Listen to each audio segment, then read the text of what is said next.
Georgia, Georgia, the whole day through. Just an old sweet song. Hi, I'm Dory Lerner from the National Civil Rights Museum in Memphis, Tennessee. This week's Small But Mighty Storytime is focusing on the Montgomery bus boycott. So a lot of people are very familiar with Rosa Parks and how she refused to give up her seat on a bus. But even before Rosa Parks, there was a young girl named Claudette Colvin who refused to give up her seat on a bus, and she was only 15 years old.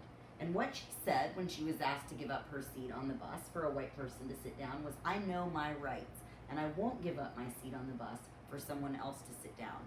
So she knew she had paid the same amount of money as the person who was trying to sit in the seat she was in, and she knew that wasn't fair. So she stood up. So oftentimes, young people have stood up and changed history, and Claudette Colvin was one of those people. Now this week, we're going to be learning about someone else who was a part of the Montgomery bus boycott, Georgia Gilmore.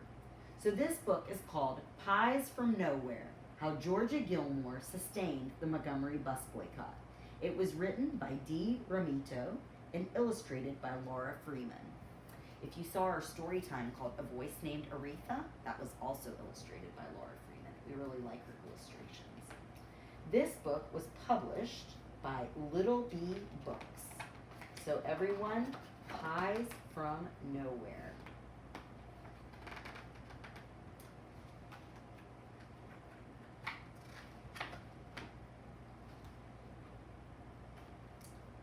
When Georgia Gilmore was a young girl, she lived on a farm in Alabama where she fed the pigs and milked the cows. Georgia did her best to listen to what her mother taught her.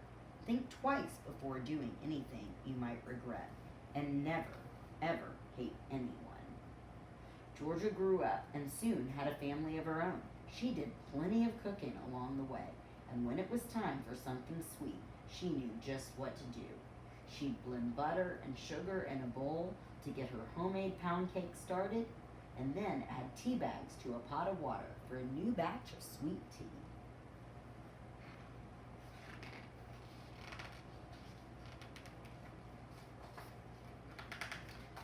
Georgia was a cook at the National Lunch Company in downtown Montgomery, Alabama. Because of segregation laws, the restaurant counter was separated into two sections, one side for white customers and one side for black customers.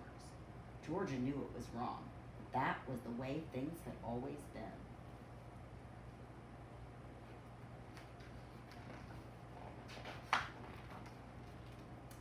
On December 1st, 1955, Georgia was working at the restaurant when a news alert came over the radio. An African-American woman named Rosa Parks had been arrested for refusing to give up her seat on a bus to a white passenger. Rosa was tired of giving in to rules that were unjust, and she wasn't the only one. Remember, we talked about Claudette Colvin, who had already done that same thing. The next day, a flyer was passed around the black community in Montgomery, asking people to boycott public transportation. On Monday, it said, "Please stay off all buses." Georgia watched as buses drove down the street, one after another, empty. Because she'd been treated poorly by the drivers so many times before, Georgia hadn't ridden the buses for 2 months. Still, she wanted to be a part of the movement she saw growing.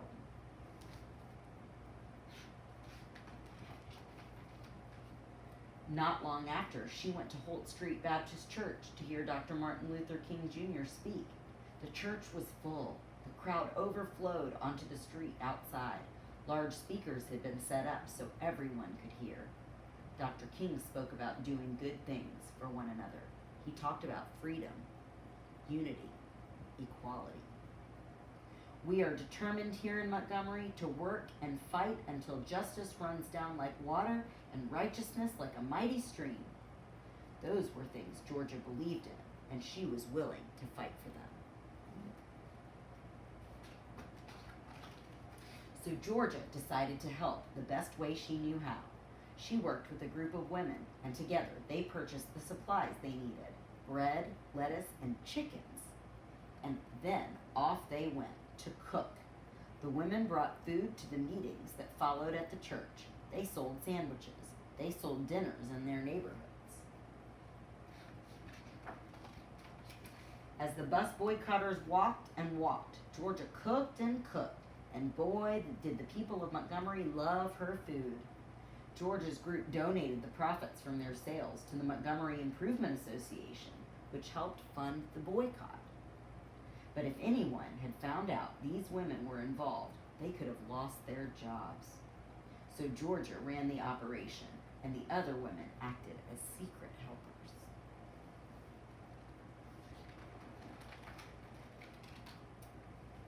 See, the way I figured it, people always had to eat. So I made the pies, said Georgia. The women sold baked goods to local stores, groceries, laundromats, and beauty shops, and people paid in cash, so they wouldn't be concerned to aiding the boycott. Sweet potato pie, peach pie, red velvet cake, 7-Up cake, only Georgia knew who baked them, and only Georgia knew who bought them.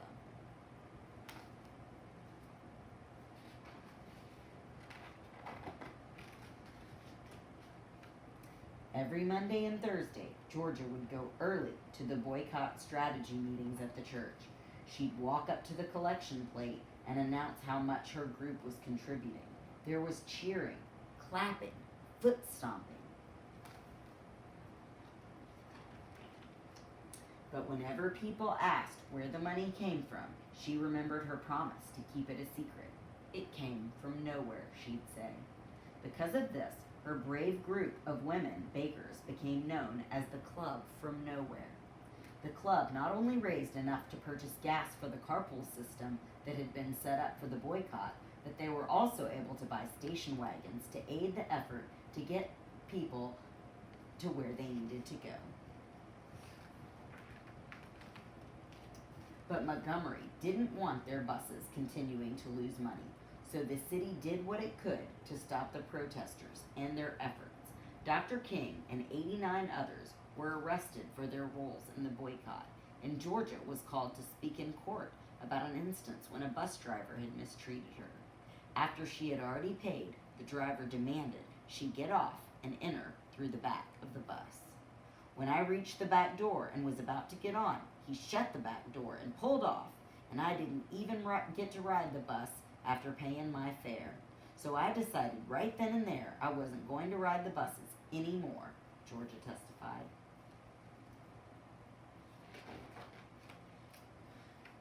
Georgia knew she was doing the right thing by standing up for her fellow protesters, but news of the trial spread across the country like wildfire.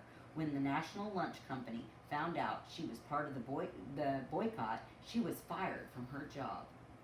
Georgia was unemployed and raising 6 children on her own. She needed to find a new way to support her family. Dr. King encouraged her to start her own business. All these years you've worked for somebody else. Now it's time you worked for yourself, he said. He helped her improve the kitchen in her home, and Georgia got new pots and pans and cooking supplies. See, there's Dr. King in that illustration, visiting Georgia Gilmore in her own kitchen. Word soon got around, and people came to eat at Georgia's. When they came to her house for a meal, they would eat wherever they could find a seat. And if they couldn't find a seat, they'd eat standing up. Georgia loved to talk and joke with her customers and friends. Soon enough, there were long lines to get a meal cooked by her. People ordered meals for delivery, too. Georgia was making hundreds of lunches each day. She packed up fried chicken, black-eyed peas with okra, fresh corn muffins, and apple pie, and sent her kids out to deliver them. If you were lucky, you might even get a homemade macaroni and cheese. She was providing good food for her community, but she was also bringing the people of Montgomery together, black and white.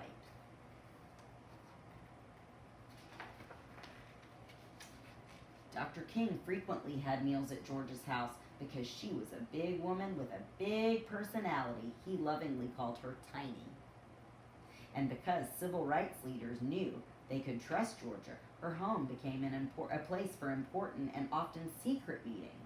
I just served 'em and let 'em talk, she'd say. On November 13th, 1956, Georgia was cooking in her kitchen, listening to music on the radio, when the station interrupted the song to deliver the news. The Supreme Court had declared that segregation on buses was illegal. The boycotters had won. Georgia was thrilled. People could ride the buses and sit anywhere they desired. At the next church meeting, Georgia sat in her seat and listened as Dr. King announced that the Montgomery bus boycott was a success. "We didn't have to walk no more," said Georgia. Even before Martin Luther King Jr. got up there and told us it was over, we knew it was over and that we knew we had won. Still, there would be more battles to fight, so Georgia Gilmore kept right on cooking. So, everyone in the back, we have some sources for more places to learn about civil rights history, and especially, I want to give you some ideas for places to learn about the Montgomery bus boycott. So, this book, everyone, is called Freedom Walkers, the story of the Montgomery bus boycott. And it talks about Joanne Robinson, who actually typed the memo on a typewriter and mimeographed 35,000 copies. Joanne Robinson was the person who really started the Montgomery bus boycott after Rosa Parks and Claudette Colvin had been arrested.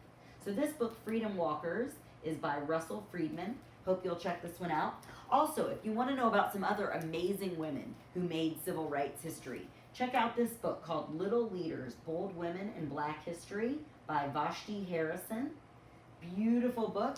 Some amazing women featured in this book. And lastly, I'd like to bring up Let It Shine, Stories of Black Women Freedom Fighters.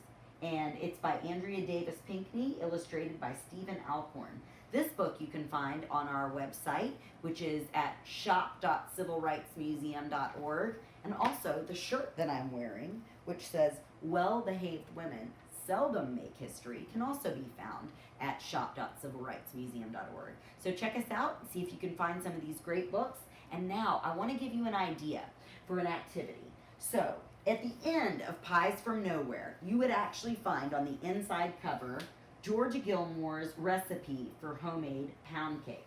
So I actually have that recipe for you on a little handout. Hope you're going to try and make this recipe for homemade pound cake at home. But also, on the other side, maybe you could write your recipe for creating change. So you could print this off, or you could just write your recipe on any little card or piece of paper. So I've written on my recipe for creating change that I might do some sharing. I might use lots of kindness. I might give all my support to friends who need it, or I might do plenty of helping. Then I said I would, 1, always be respectful of differences. 2, use peaceful words to solve problems. 3, treat everyone with respect. 4, offer help anytime you can. And 5, spread love and be strong.